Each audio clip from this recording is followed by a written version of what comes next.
Big Boss season 8 டாஸ்கில் ஏற்பட்ட காயம் காரணமாக மருத்துவமனையில் 2 பேர் அனுமதிக்கப்பட்டிருக்காங்க. விஜய், விஷால் அண்ட் அருண்.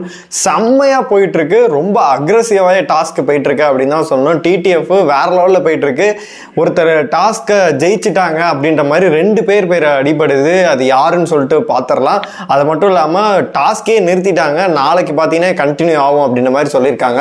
யார் ஜெயிச்சிட்டா அப்படின்ற ஒரு நியூஸ் வந்து 2 நியூஸாக வருது. அது எது அப்படின்னு சொல்லிட்டு நம்ம எல்லாத்தையுமே பார்த்துடலாம். ஹாய் மக்களே, நான் உங்க ஷாம். பிக் பாஸ் சீசன் 8 பார்த்தீங்கன்னா இன்னைக்கு வந்து டாஸ்க் எல்லாம் செம்மையா இருந்துச்சு. அடிதடி சண்டை உள்ள பயங்கரமா நடந்துகிட்டே இருக்கு அப்படின்னு தான் சொன்னேன். எவன் அலைன்ஸ்ல இருக்கான், எவன் அலைன்ஸ்ல இல்லை அப்படின்னு சொல்லிட்டு யாரையுமே நம்ம கண்டே பிடிக்க முடியல அப்படின்னு தான் சொல்லணும். முத்துக்குமரனுக்கும் ஜாக்லின் திடீர்னு பேசுறாங்க, திடீர்னு அவங்களுக்குள்ளே சண்டை வருது.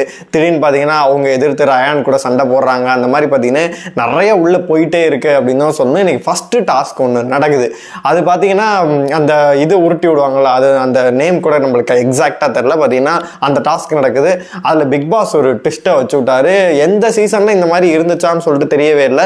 இந்த சீசன் பார்த்தீங்கன்னா ஒருத்தரை காலி பண்ணும். ஒரு டாஸ்க்கை பார்க்கும் போதே இந்த டாஸ்க்கை ஏன்டா வைக்கிறீங்க அப்படின்ற மாதிரி நம்மளுக்கு தோணுது. எல்லா சீசனும் டாஸ்க் இருக்கும், இன்ட்ரெஸ்டிங்காக இருக்கும், இது வேற மாதிரிடா அப்படின்ற மாதிரி இருக்கும். இந்த டாஸ்க்கெல்லாம் ஏன்டா வைக்கிறீங்க, இவன் ஜெயிச்சிருவான்டா அப்படின்ற மாதிரி தான் நம்மளுக்கு தோணுது.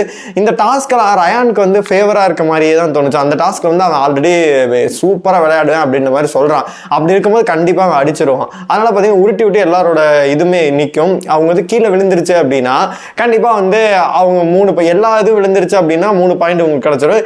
யாரோட இது நிற்கிதோ பார்த்தீங்கன்னா மற்றவங்களோட பாயிண்ட் இது பண்ணணும்னு சொல்லிட்டு சூப்பராகவே ட்விஸ்ட் அடிச்சு விட்டாரு. என்னை பொறுத்த வரைக்கும் 4 பேரோட பாயிண்ட் பார்த்தீங்கன்னா அப்படியே போயிருச்சு. விஜய், விஷால், ஜாக்லின், பவித்ரா, அப்புறமேட்டு இன்னொரு பர்சனோட இது பார்த்தீங்கன்னா அப்படியே போயிருச்சு.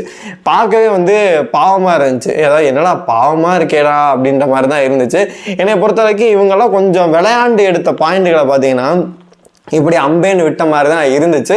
அதன் அருணுக்கும் பார்த்தீங்கன்னா பாயிண்ட் எல்லாமே 4 பேரோட பாயிண்ட் எல்லாமே போயிருச்சு. அப்புறமேட்டு 2வது டாஸ்க் வந்து நடக்கிறதுக்கு முன்னாடி பார்த்தீங்கன்னா மஞ்சரிக்கு ஒரு கால் வருது. கால் வந்து நீங்கள் வந்து கலர் பண்ண வைக்கணும்னு சொல்லிட்டு அவங்க எப்போதும் ஜாக்லின் காலையிலே வந்து புத்தாண்டுக்கு வந்து எல்லாம் வாழ்த்து சொல்லிட்டு ஏதோ ஒரு லெட்ரு மாதிரிலாம் எழுதியெல்லாம் கொடுத்து லவ் யூலாம் சொல்லிக்கிட்டு இருந்தாங்க.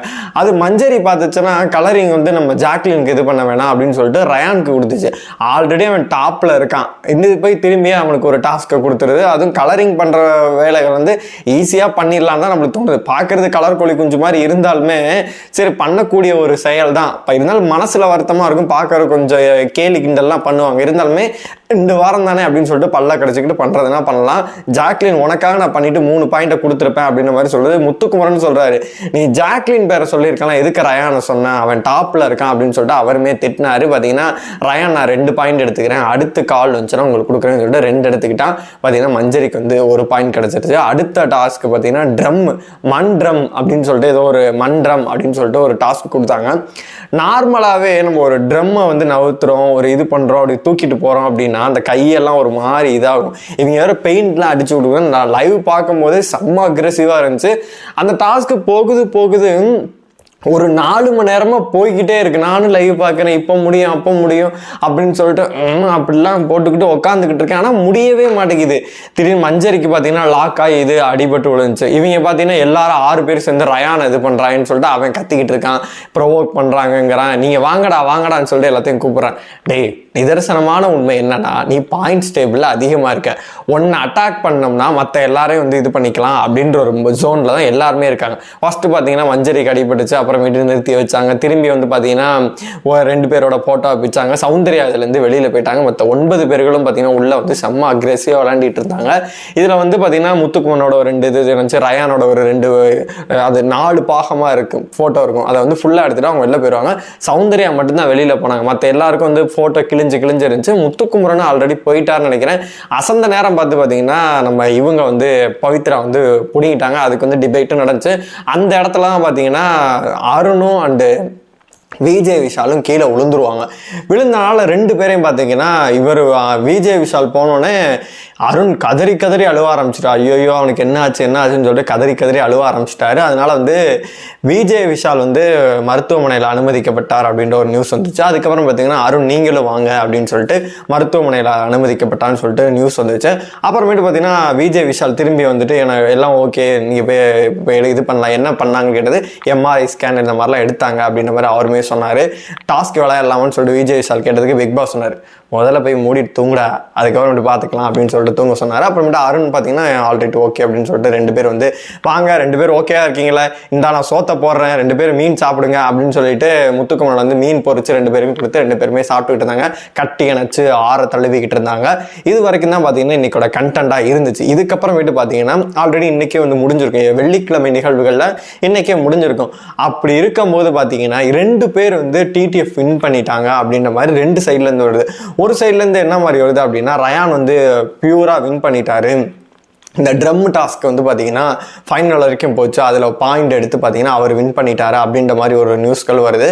இன்னொரு சைடு என்ன வருதுன்னா, அந்த டாஸ்க்கை வந்து அவங்க கேன்சல் பண்ணி விட்டாங்க, அதனால இன்னொரு டாஸ்க் வந்து ஏன்னா மொத்தமாக வந்து 10 டாஸ்க் தான் கொடுப்பாங்க, இப்போ வரைக்கும் 9 டாஸ்க்கள் நடந்துச்சு.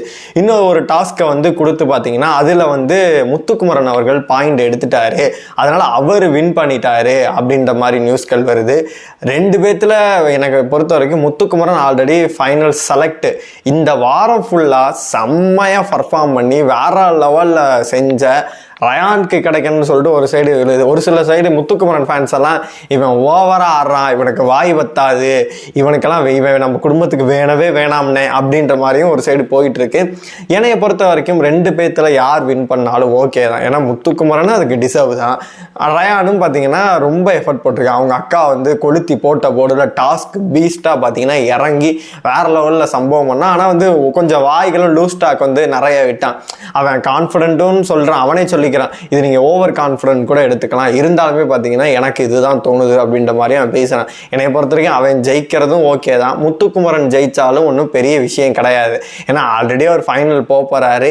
என்னை பொறுத்த வரைக்கும் இவங்க 2 பேருமே ஜெயிக்காமல் புதிதாக ஒரு பர்சன், அதாவது யாராச்சும் ஒரு தீபக்கும் ஃபைனல் வரதுக்கு வாய்ப்புகள் அதிகமாக தான் இருக்குது, வேற யாராச்சும் ஜெயிச்சு வந்தாங்க அப்படின்னு இன்னுமே சூப்பராகவே இருக்கும். ஏன்னா ஒரு டஃப் ஃபைட் கொடுப்பாங்க. இப்போ வந்து ரயான்லாம் உள்ள வந்தாப்புல அப்படின்னா ஓட்டிங் அடிப்படையில் பார்த்தீங்கன்னா இப்போ 2வது இடம் வந்துட்டார். கடைசியில் இருந்த பையன் பார்த்தீங்கன்னா இப்போ மேலே தவி வந்துகிட்டு இருக்காரு. விஜய் விஷாலா காப்பாற்றுற மாதிரி ஒரு தோனி போயிட்டு இருந்துச்சு. இப்போ பார்த்தீங்கன்னா விஜய் விஷால் 3 ஷூட்டிங் போங்க அப்படின்னு சொல்லிட்டு அவருக்கு அடிபட்டுருச்சு, அருணுக்கு வேறு அடிபட்டுருச்சு. இது நடக்கக்கூடிய டாஸ்கில் பார்த்தீங்கன்னா ஆல்ரெடி வந்து Jacqueline and Deepak, Jacqueline and Arun, Vijay Vishal, Pavithra இவங்க 2 பேருக்கு அடிபட்டுருக்கு. இவங்க 2 பேருக்கு ஒரு பாயிண்ட்டுமே இல்லை. 15 பாயிண்ட் வந்து இவங்களால எடுக்க முடியுமா அப்படின்னு கேட்டிங்கன்னா ஜாக்லினாலே முடியாது, பவித்ராவாலே முடியாது. அப்படி இருக்கும்போது இவங்கெல்லாம் ஓரளவு வெளியில் போன மாதிரி தான் நான் சொல்லுவேன். மிச்சம் இருக்கிறது யார் அப்படின்னு கேட்டிங்கன்னா மஞ்சரியும் ஒரு இதில் கணிசமான பாயிண்ட் வச்சிருக்காங்க, 13 கிட்ட வச்சிருக்காங்கன்னு நினைக்கிறேன். பவித்ராங்க சௌந்தர்யாவும் பார்த்தீங்கன்னா ஒரு செம்ம பாயிண்ட்ஸ் வச்சிருக்காங்க, ஒரு சூப்பரான ஒரு ரயானுக்கு அடுத்தபடி 2nd இடத்துல இருக்காங்க. முத்துக்குமரன் ஒரு நல்ல பாயிண்ட்ஸ் ஒரு 11 13 கிட்ட அவருமே வச்சிருக்காரு. என்னைய பொறுத்த வரைக்கும் இவங்கெல்லாம் ஒரு டஃப் ஃபைட் கொடுப்பாங்க. ராணுவ கூட ஒரு 9 பாயிண்ட் வச்சிருக்காரு, தீபக் ஒரு 10 பாயிண்ட்ஸ் வச்சிருக்காரு. இவங்க எல்லாருமே என்ன கேம்ல தான் இருக்காங்க. இவங்களுக்கெல்லாம் ஜெயிக்கிறதுக்கான பாசிபிள் அதிகமாக இருக்குது. யாருக்குன்னு கேட்டிங்கன்னா சௌந்தர்யா, ரயான், அதுக்கப்புறம் முத்துக்குமரன், மஞ்சரி, இவங்க 4 பேருக்கு அதிகமாகவே இருக்கு. நாளைக்கு சப்போஸ் இந்த ரூமர்லாம் இல்லை, இவங்க 4 பேர் டஃப் ஃபைட் அப்படின்னு இவங்க 4 பேர்த்துல யார் வேணா டிடிஎஃப் அடிக்கிறதுக்கான வாய்ப்புகள் அதிகமாகவே இருக்கு. உங்களை பொறுத்த வரைக்கும் யார் டிடிஎஃப் அடிச்சா நல்லா இருக்கும் நீங்க நினைக்கிறீங்களோ மறக்காம கமெண்ட் பாக்ஸ்ல சொல்லுங்க.